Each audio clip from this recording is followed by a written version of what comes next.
কি বলার, আল্লাহ মাল আল্লাহ নিয়ে গেছে, কিছু বলার নাই। কিচ্ছু কোনো চাওয়া না, সবাই দোয়া করে যাতে ব্যস্ত নসিব করে।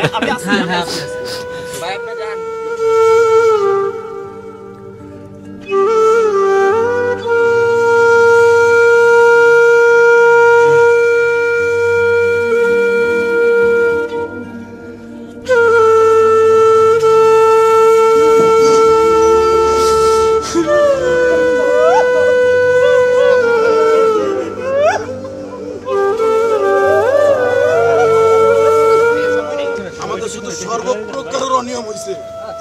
আমার বাচ্চাটা পুরো মারা গেছে, তারপর আমার বাচ্চাটার বুকটা কাটা হয়েছে। কেন আমার বাচ্চার বুক কাটা হইলো? আমার বাচ্চার বুক কেন কাটা হইলো? এটা তো আমরা সবাই জানি যে একটা দুর্ঘটনা ঘটছে, কেন ঘটছে, ঠিক আছে?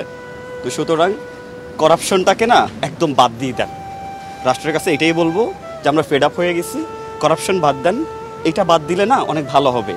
কারণ এই যে এতগুলো বাচ্চা মারা গেছে, আপনার সামনে আমি কীভাবে কথা বলবো, অ্যাকচুয়ালি এটা বলার মতো ভাষা আমার কাছে নাই। এতগুলো বাচ্চা মারা গেছে, পাইলট যিনি ছিলেন সেও মারা গেছে। আমার একটা কথা হচ্ছে কি জানেন, যে দায়বদ্ধতাটা কোন জায়গায় রাষ্ট্রের, যে যেখানে আপনার F7-এর যে ইয়াটার কথা বলবো, আমি ফাইটার জেটের কথা বলবো, আমি একটু এটা বলতে চাই। এটা আমি আপনারা করাপশন বা আমাদের কি অ্যাবিলিটি নাই যে হচ্ছে আমরা এর থেকে বেটার কোনো ফাইটার জেট আমরা আনতে পারি তাদের জন্য?